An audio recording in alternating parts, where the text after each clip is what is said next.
Hello, all.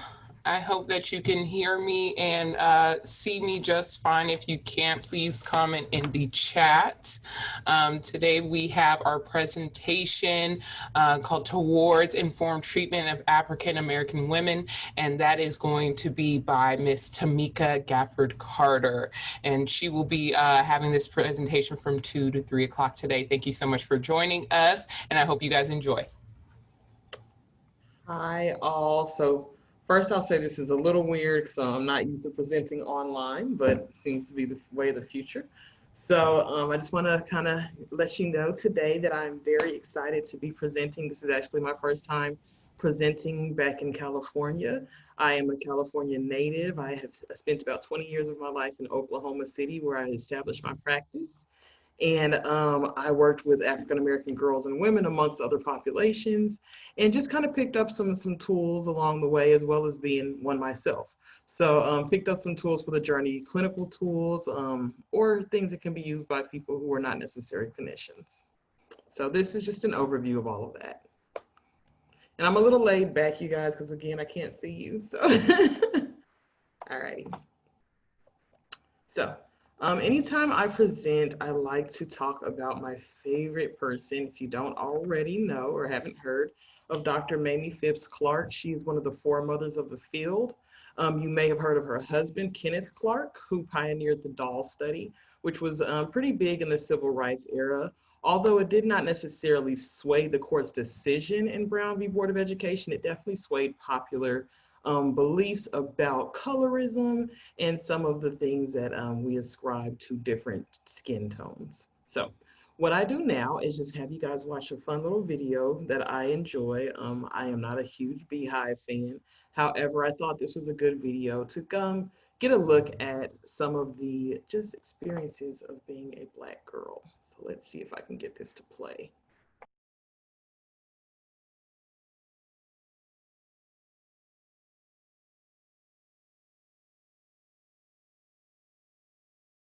All right, so I'm gonna just kind of jump in with some of my favorites from the video. One of my favorite images is the dad with the daughter. For a lot of African-American girls, if they're not born of multiracial or multi-ethnicities or having a certain type of hair or skin tone, a lot of times that brings a place of like shame for some parents.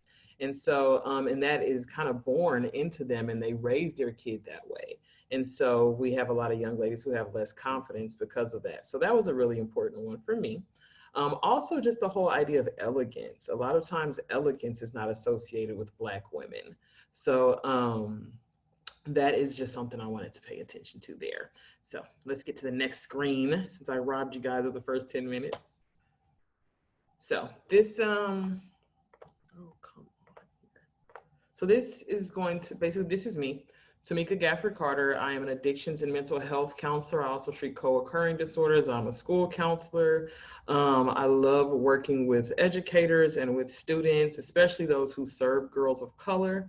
I love to consult, to build programs, and we'll talk a little bit more about that. Again, here's some of my just interests. If you want to follow me, I am on Facebook and Instagram at Advantage Counselor, and I am on Twitter as Calliope Carter.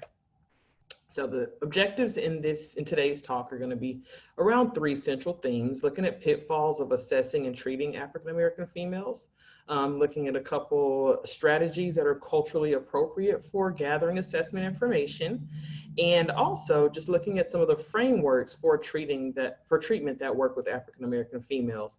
And I want to make sure I'm making this for everyone, because I know typically I work with clinicians and I train clinicians. So I want you guys to know that if you are also a client, as I have been in the client role as well, these are things that you can pay attention to for what is good practice or best practices for when you are in that chair. So we'll kick it off with the need. Here's just a quick snapshot of statistics. When we are looking at African American females, youth that are in grades 9 through 12, we see that 70% more, they're 70% more likely to attempt suicide, than their non-Hispanic white female counterparts of the same age. And so here we see a huge need, right? Because once a person gets to suicidality, a lot of times there was an untreated mental health issue or addictive issue. And so we just kind of see in this population that they are experiencing it a lot more. And then what we see on the bottom is that they're getting treatment almost a third as often. So for adults who are age 18 and over, we have the numbers that we see here, and these come from SAMHSA. So again, there's huge need, huge need, but a lot of people are not getting treatment. So that brings me to the next point. There are a lot of barriers in treatment. When you're working with African-American females, one of the first barriers is stigma. Treatment for mental health issues a lot of times is pushed aside for maybe church or pray it off or just, get through it, that's life. There's not a healthy idea or ideal for counseling or psychotherapy in the Black community. It is developing and it is kind of coming to pass. However, over the past 30 plus years, we haven't seen that. And so our community is one that is kind of growing and learning more about mental health and mental illness, as well as mental wellness. Another barrier is just the distrust for the medical community through a lot of historical traumas, a lot of things that have gone on with Black women and their physical health. There is a distrust for treatment providers, and that does bleed over into the psychotherapy or the counseling world as well, especially as it relates to issues of child welfare or mandated reporting. African-American women are a group who have dealt with a lot of child welfare involvement, at times necessarily, at times unnecessarily and prejudicially. And so African-American women are a lot of times afraid to enter treatment because of histories of abuse or histories of neglect or things that they think may qualify or not in that category.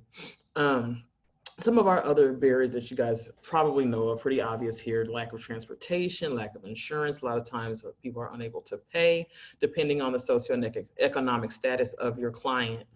There are a lot of employment barriers. We have single parents, and a lot of Black women are caregivers for either their own children or for their elderly parents or other family members. So a lot of those are barriers. If you are a treatment provider, it's very important to do the best you can to work around those or partner with entities that do.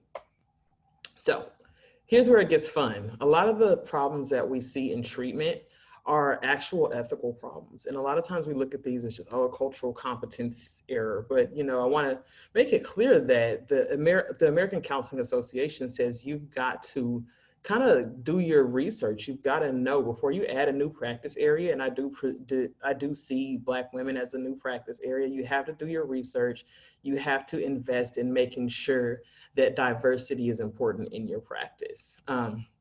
So some of the things I have here are ones that I have experienced or I have seen. Cultural competence gone wrong is what I call it. So one of them is winner, chicken dinner. That is when someone reads up on maybe some stereotypical thing or something that all Black people supposedly like or do, and then they offer that as an incentive to a program. This can go well or this can go terribly wrong. And it really depends on you knowing your audience and if you have that relationship with your audience before you offer things to entice people. Another one is when a service provider read or learned something about a particular group, and then they're working with an individual and it's like, well, you don't fit that, so you're wrong. And that really undermines autonomy with your patients, and that just does not feel good. So another one, these are two that I've actually experienced. One is to settle for abuse. There are people who have read about, the imbalance of education in a lot of African-American communities, where it is that African-American women are seeking degrees and becoming entrepreneurs at much faster rates than African-American men. And so once upon a time, I entered an office and was told to accept abuse because with a master's degree as a Black woman, it would be highly unlikely for me to find a Black man who did have, that type of degree. Another one is ignoring trauma. And a lot of times African-American women have ACEs, a lot of ACEs, typically 7. I think on average, the people who come into my treatment office have about 7 ACEs, many have 10. And those are adverse childhood experiences. And when I say they have seven that have never been treated, never been looked at, never been assessed. A lot of times for the first time are recognizing when they do the ACE during my intake that they have experienced these things and that they are indeed traumas. And so a lot of times people who are uncomfortable working with African American women will kind of just say, hey, no, I mean, you seem to have an awareness of them, so you're okay. And that again undermines treatment and healthy just development. So a lot of the issue with ignoring trauma comes from within. So within the community, there is something called the strong Black woman schema, or strong Black woman syndrome. What that is what it sounds like, right? It's an unhealthy practice of just stuffing trauma, saying it's okay, I got to get through it. And it's seen as a requirement for resilience, or so that people can see strength in their community. So again, that's the strong Black woman schema. It's been widely researched. The idea came out about really, I think, probably around 2000. Several people have written about it. They called it different things, but ultimately, when you see this package of behaviors, that's what we're calling it, the strong Black woman schema. So some of the research that you see here says, exactly what it is. It is something that is self-silencing, and it leads to externalized self-perceptions. Hi, everybody. I'm not sure who that was. But so this is that strong Black woman syndrome. Also, what researchers have found is it's something that a lot of African American women pass down to their daughters, whereas people from other nationalities do not so much. And so in the same ways that African American families feel they need to teach their sons to certain special things about interacting with police, this is an ideal that is often passed down from mother to daughter, that you must be strong, you've got to stuff your emotion, or the family won't be okay, or the community doesn't need you crying or whatever. So what research bears out is that this SBW syndrome is highly correlated with stress and depressive symptoms. People who do not subscribe to the SBW syndrome actually do not have high levels of stress and depressive symptoms. So getting to the next piece is trauma. I'll try not to go too deep into this because I'll get super clinical easily. But there are several types of trauma. When we talk about trauma, the easiest way to think of it is it's something that rocks your world. It's a situation that rocks your world. It upsets how you think about things, how you think about people, how you look at yourself.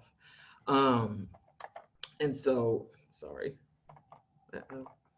So that is what trauma can be, the loss of a parent. Trauma can be moving across country. There are a lot of things that can traumatize a young person or an adult. So what we see here are some of the major areas. Most of us have heard about PTSD, and a lot of times we associate post-traumatic stress disorder with military personnel. I'm here to tell you, if you didn't already know, there are a lot of Black women who suffer from PTSD. When we talk about African American women, we're talking about a group who is sexually assaulted by the age of 18 quite often. So when we talk about women in general, we see that 1 in 5 women has been sexually assaulted. When we're talking about African American women, that number jumps to 3 in 5. And when we are talking about African American girls and women in largely urban inner city communities, a lot of times that number jumps to 4 in 5 that have dealt with some sort of sexual assault, and that is just traumatic. That again alters the way one thinks, looks at the world and themselves. Another type of trauma is complex trauma. A lot of people are studying trauma and they see it as a one and done event, but for many people living in poverty, complex trauma is the norm, and that is just multiple ongoing incidents. Someone gets locked up, someone gets shot, someone loses their job, someone's grandmother becomes ill.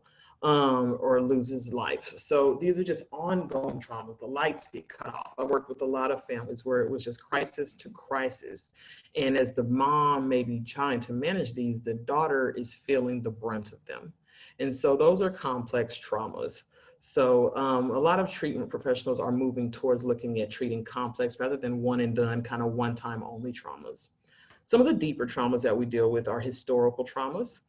This can be from race relations or community events. One of the biggest we know is some of the trauma from slavery, from I can't say that word, American chattel slavery. And then with that, we see a lot of intergenerational traumas, which are things that have been passed down from generation to generation. As we talk more about community trauma, we want to recognize that societal events do actually affect Black women's mental health. There again can be race-based events, community-based events, is the one we see here with Ms. Breonna Taylor. So when some of those things are occurring in the national news, Black women a lot of times are affected individually on a very individual level.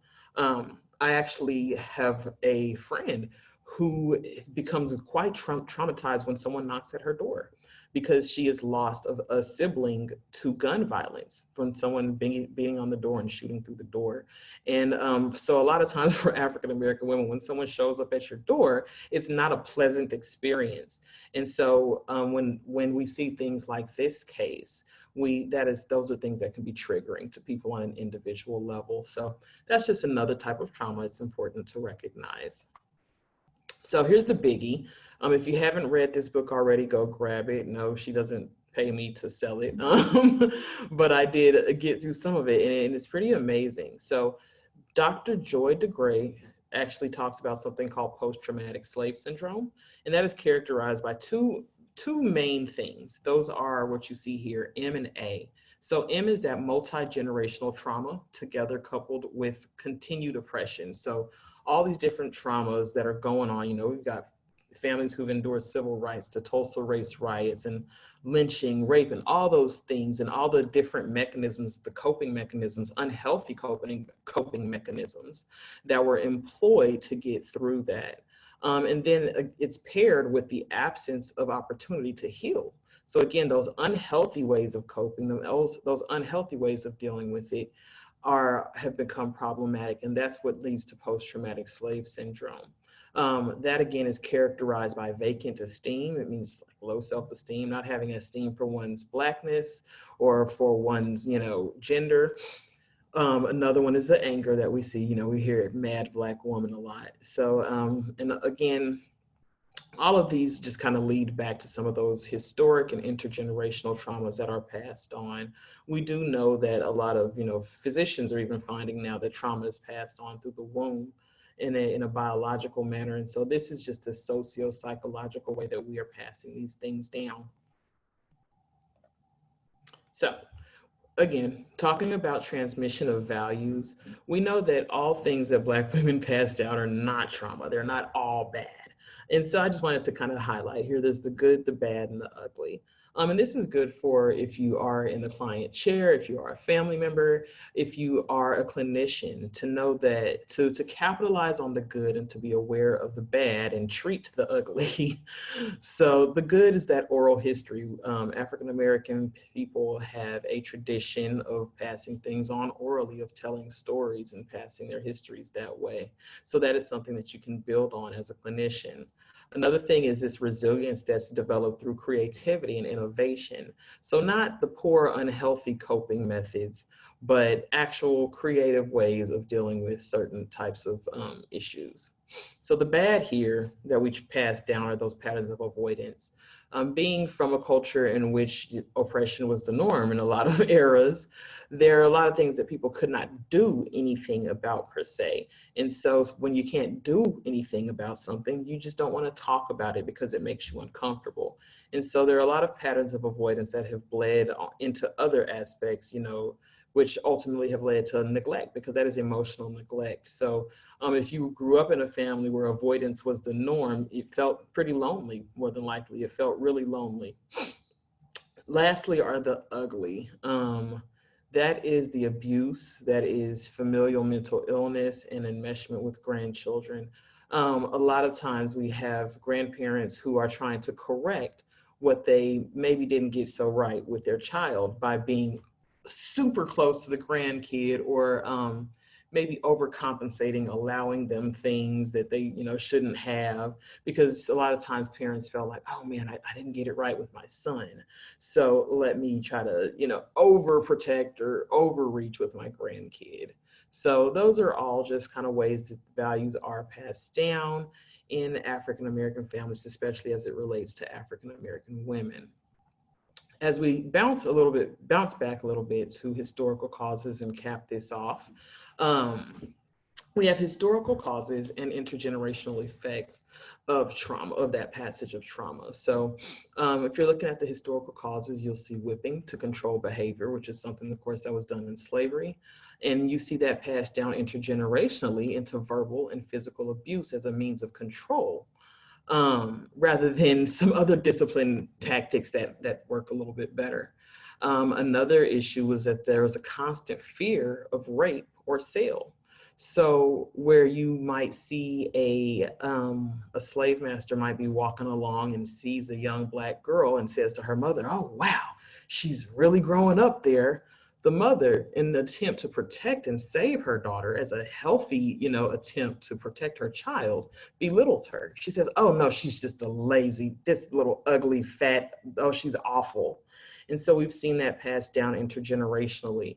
Another one that's not on here has to do with relationship as well. And so, again, because of sale or the use of just different tactics within slavery, it was not a good thing for people to know that you were married or in love with your boo, because then you might be, made an example of or something. And so a lot of times Black men and women had to pretend that they did not like each other when they were very much in love, just to, again, as a means of protection.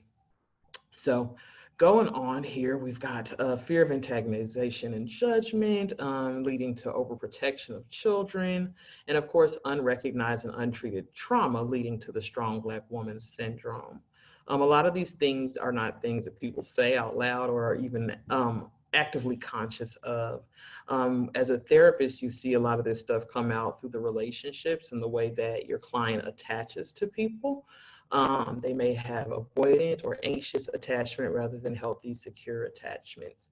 Again, this is not to say that just things going on in their regular life just are not to cause, but it's important to be aware that there are some intergenerational and historical causes, of some of our mental dysfunction. So let's get to the fun part. This is assessment. This is one of my favorite things because you can't help anyone until you get a good eyeball on what's going on. So we're going to look at a few key concepts and techniques. So number one, if I'm working with a patient of any race or ethnicity or gender, I am going to do a family assessment because that is really important to let us know where our people are coming from. Ultimately, we are, we're kind of a product of our environment. It's nature and nurture, we know that.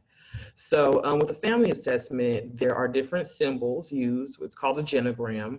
And there are different symbols used to show alcohol abuse or, enmeshment, or if one parent is focused on one kid, or death, of course, as you can see with the X. So this is actually my colleagues that she created this genogram. And it shows the transmission of both bipolar disorder and alcohol disorder. So again, co-occurring issues that tend to run together a lot. And so you just see here how that is passed down. And a lot of times it's, again, it's environment, it's nature and nurture of how these things are being transmitted. Next, so genogram looks at family, just biological family. Your Ecomap is going to go a little bit further. If you are working with African American women, this is very important because we have fictive kinship networks. A lot of times, my kids have people that they call cousins who I think they were like teenagers before they realized, oh, that's not our blood. Like, no, that's just mommy's best friend. So that's very important, and a lot of that formed out of plantation families, out of, again, slaves being sold off and having to kind of have this community. And so we have established, a lot of sisterhood and sisterly and kinship networks. That might involve the church, that might involve a sorority, that could involve, a volunteer group. So it's important as you're looking at a client that you map all of that out with an Ecomap, and you can see where those strong attachments are. All right, here's my favorite is identity assessment. So of course you want to assess the family history, assess the kind of community, the support, who's in this person's life. What's important for me is identity assessment, and that's something I study. And you'll see here some of the key tools that I use to assess identity. So first off, working with African-American women, we are impacted by stereotypes, right? So there are all types of labels and things that people will use to either take from your Blackness or your womanhood. And so those do affect the psyche of African-American women. One of the famous ones is ghetto. If she's loud or does certain things, a woman might be labeled as ghetto. Weird is another one. I think I was weird. That was my favorite name. Crazy, acting white. A lot of our gifted, intelligent Black girls are accused of acting white or talking white. So those are things that are important to recognize within yourself and within a patient, just because they really can skew one's way of engaging with the world. Then we have a lot of subgroups that will kind of play a part in how one's identity is shaped.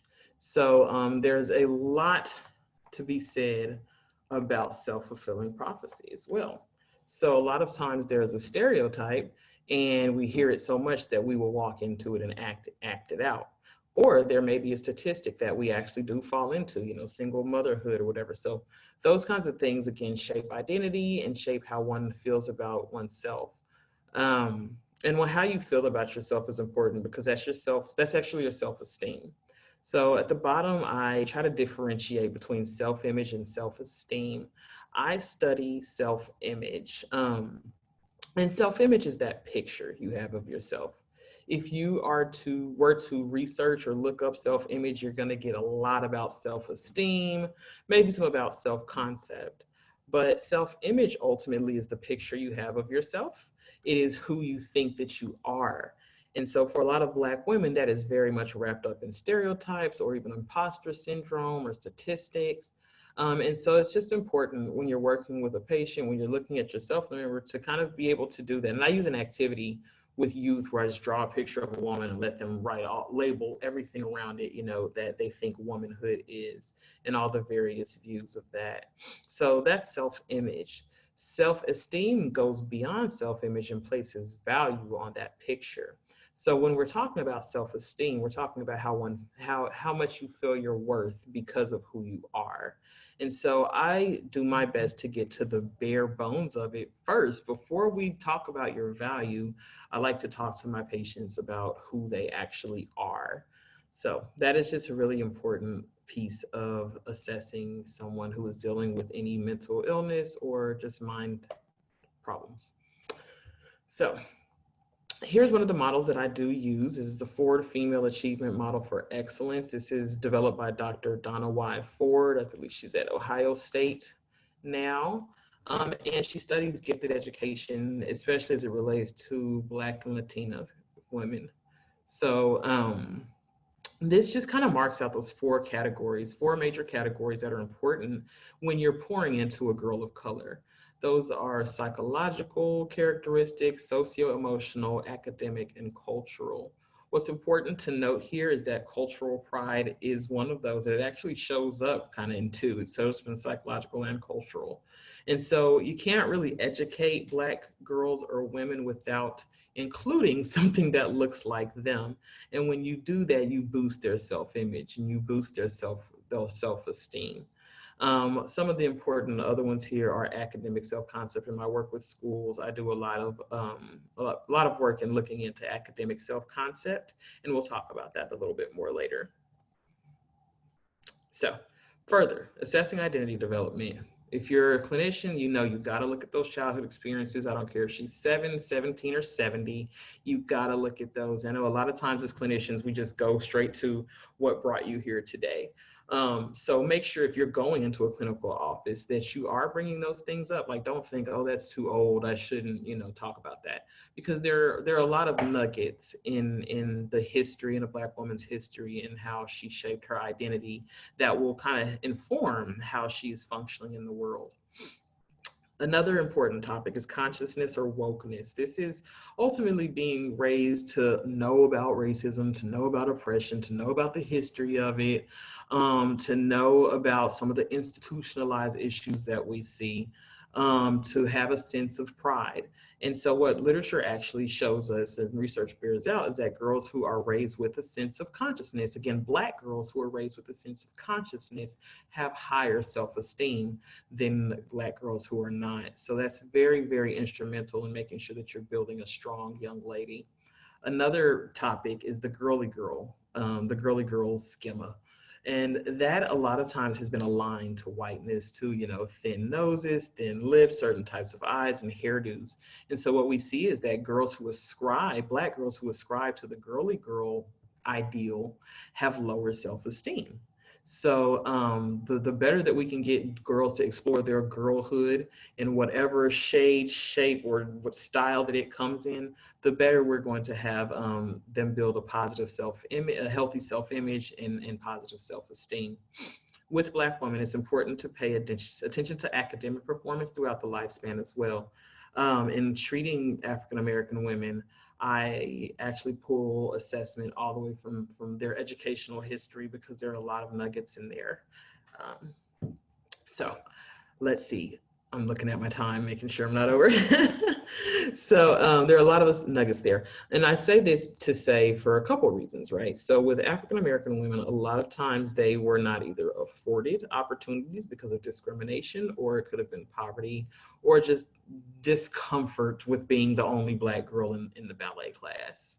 And so as parents, you try to kind of coach your kids through that. However, life happens. So when you're working with African-American women, there's a lot of emphasis on academic performance as the thing that shapes their identity or their self-image. Again, because they may not have had opportunities for mastery in piano class or ballet or tennis. So that's just really important to take a look at as a clinician. Further into identity development, body image plays a huge role with African-American women. We know that skin, the shade of the skin tone, yellow undertones, red undertones, dry skin, smooth skin, all of those come with kind of their own little labeling system and their own way of deciding who you are and your identity. And a lot of times there are stereotypes associated with any of those things. Another one is features. That's a big area. Wide nose, full lips. So these are features that a lot of times are associated with sexualization. Research again has shown us that when people are rating what they believe Black girls think or know about sex, they think that Black girls know more about sex at a younger age, which is not true. But these are people's ratings or their ideas when they're looking at African-American girls. Also, we know that there are a lot of stereotypes associated with having a large posterior or wide hips. And those come from in the Black community and outside of the Black community. It was my own older female relative who I remember once told me I couldn't hang out with the girl because her breasts were large. And she assumed that meant that there was a lot of sexual activity going on with this 11-year-old. So those are really important because those bear on a young lady's psyche. They hear the whispers, they hear the snickers growing up. And so that really it can be damaging. We all know about hair. California Crown Act help us know about hair and Black women's hair. Again, length, texture, and thickness. Whether you've got that Indian hair. When I was growing up, girls would say, I got Indian in me. So all of those things play a role in the development of one's identity and then how they act out and how they value themselves and their self-esteem. All right, so as we're assessing, we're moving from basic, just kind of identity as a Black woman and moving towards identity just as a Black person. This is a scale that can be used with any person of color, any Black person. This is the multidimensional model of Black identity. You can pull it up online. You can Google it. It's there. I think a PDF version, you can find it. And this model focuses on 3 core areas. So it looks at the centrality, Blackness is a life theme, regard is how comfortable a person is with privately expressing their Blackness as well as publicly expressing that. And then it goes into ideology. So that's the overall lens for experiencing life. There are 4 core ideologies that are explained here. That's assimilation, you kind of blend in. Are you humanist? All lives matter. Nationalist, Black Lives Matter and no one else. Oppressed minority, nothing matters because I will never get past wherever I am. So all of those things are important because those are acted out in life. Again, all of those ideologies are acted out in every interaction that you'll see a person having at work, with friends, or romantic relationships.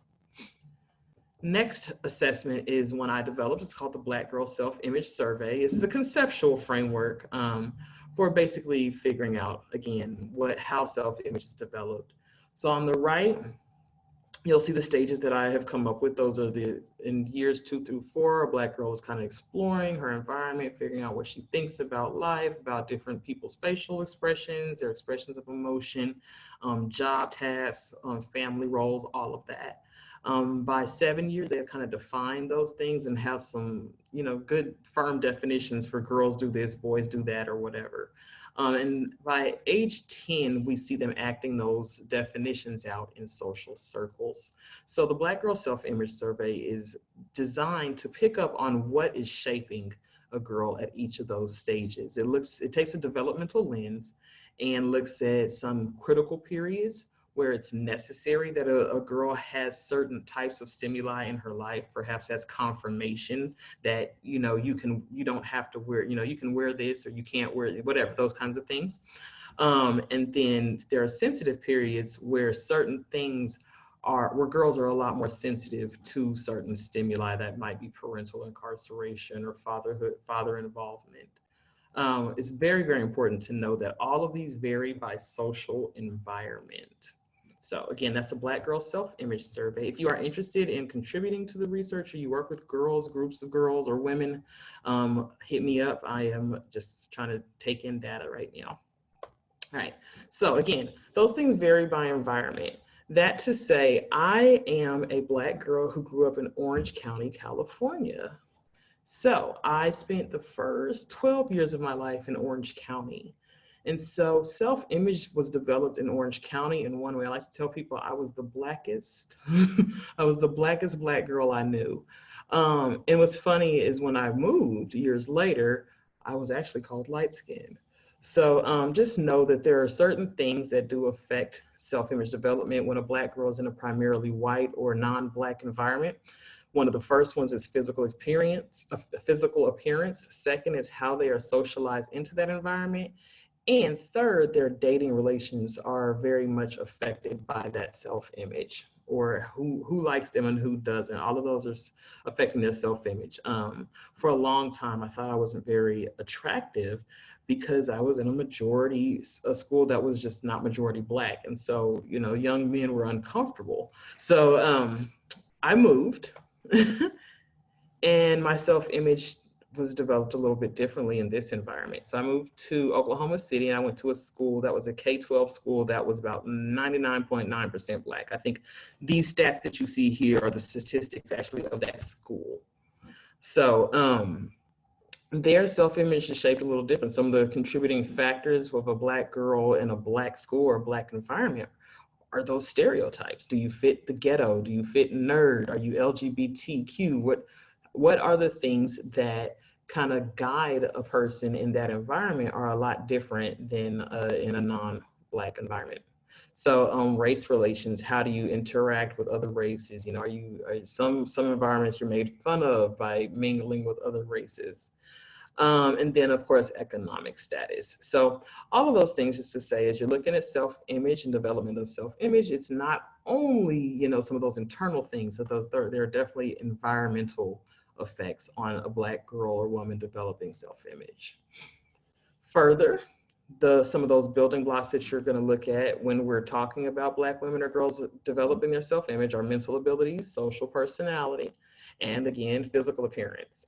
Important to note here on this slide, I won't get into it too deep, but we do know that there are some ideals that, females in general hold that do not line up with what the African American experience. One of those is like the breadwinner homemaker ideal, and we know that in history it was not very likely that a Black family could support themselves on that whole breadwinner homemaker tradition, and so that produces a lot of cognitive dissonance for African American women in treatment, and it produces a lot of shame. So those are just really important things, again, to know as we're talking about self-image development and how building that kind of plays a role in mental health and mental wellness for African American women. So here is the last assessment. This is my other tool. We are assessing the degree of racially oppressive impairment. I call it the DROI. So this is basically looking at experiences and effects. So a part of the tool looks at just your general experiences. Have you ever been fired from a job? Because of your race? Have you ever been called an N-word publicly or whatever? And so then we look at the effects. And that's to say that everyone who has experienced some form of racism is not impacted on the same level. And that's very important to pick up on that as we are working with African American women. I've had a lot of women that I've worked with who have actually needed significant treatment because of issues on the job, right? Where, there was some sort of disagreement or miscommunication or just some outright kind of prejudicial thing that occurred. And a lot of them spend a lot of time in treatment trying to work that out. Should they have said something? Should they have not said something? Who does that say that I am, that I didn't say anything? Is that maybe why I got turned over for the next promotion? And so as we're looking at those experiences, we have to understand that they affect everyone differently. And so the DROI picks up on that, again, with the developmental lens, because I love developmental psychology. It draws on that BGSIS, on those developmental periods for establishing kind of ideals and norms of, Black womanhood. It draws on, of course, Erickson's psychosocial stages. I might have misspelled that. And cross stages of racial identity development, with basically the identification stage, and then what happens when there are these encounters, again, those experiences, and to what degree do they impact the psyche of a Black woman. So that is that assessment. So moving on to treatment, I think I've got 8 minutes left. We're going to go briefly through some existing modalities and some of the emerging methods in treating African American women who are struggling with mental or addictive disorders. My favorite is humanistic and existential modalities. And I want to say, if you are in therapy, you should be able to ask your clinician or your counselor what they use. They may use humanistic, existential, they may use CBT, but you should be able to ask them. I'm going to hit these really quickly. So humanistic existential is really important because it helps you establish meaning for a group who has been oppressed and has experienced a lot of trauma. It is very helpful for them to be able to establish meaning in life. Gestalt therapy actually helps us as Black women kind of unify parts of the whole.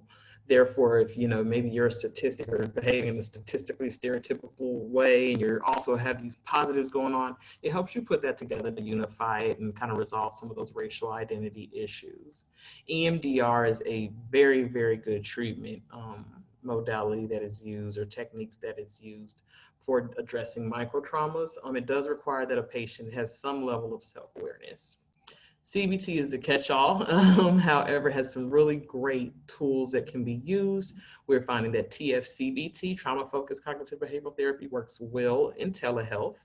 Panic control treatment is very good for addressing strong Black woman syndrome, and sister circles are amazing at helping women who are dealing with certain things where they need to do cognitive restructuring.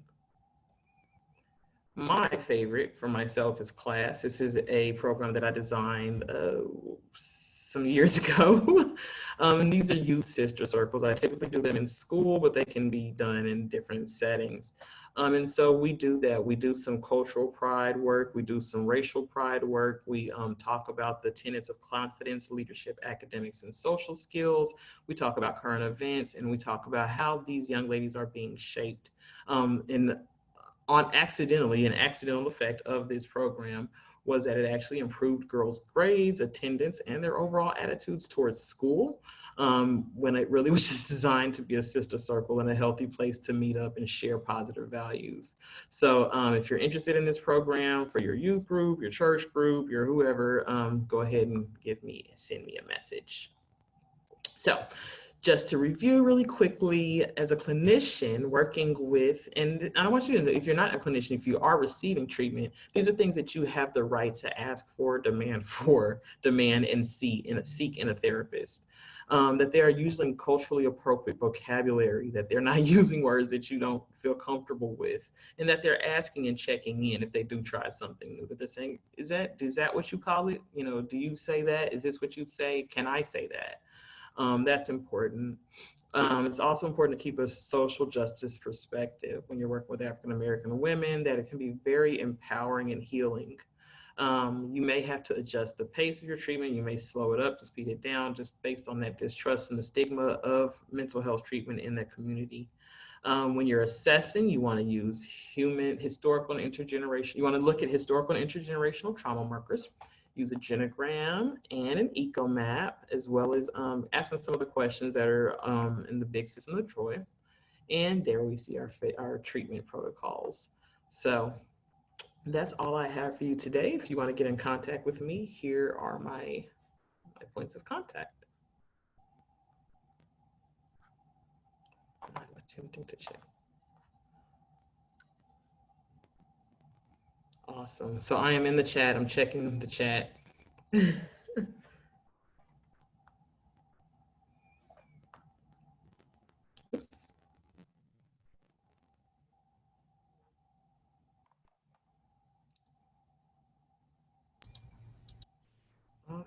Awesome. Great. Thank you so much, Tamika, for that. That was a wonderful presentation. I really appreciate you taking the time. I don't see any questions in the chat. Let's see. But as Tamika said, her contact information is available. So if you do have any follow-up questions, you can hit her on the Whova app. Message her through there, and she also has her contact information that was on that page. I believe it is also on the Whova app as well, but you can also contact her for that. But yeah, if there's no more that you'd like to add, we can go ahead and close the session.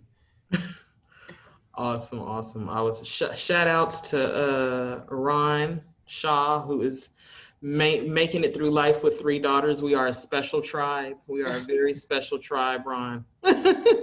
See, I'm a boy mom, so I wouldn't understand. Yeah, you know, and that's funny because I wanted boys. You know, everybody wants boys. And about the second or third one in, I'd been working and mentoring girls and youth for a while, like since I was 12. And I'm like, well, maybe I have all of these to just remind me to keep working in this area, to keep, I mean, I've got to work for Black girls. I've got 3 of them. Right. That's beautiful. So, thank you, everyone who came. Please share. Someone told me this changed the way they looked at the vice presidential debate. I presented this a few weeks ago, so it was pretty interesting. I was not expecting that feedback. So please share. Again, I know everyone here is kind of from different walks of life, but do share the info. Hope it can help someone.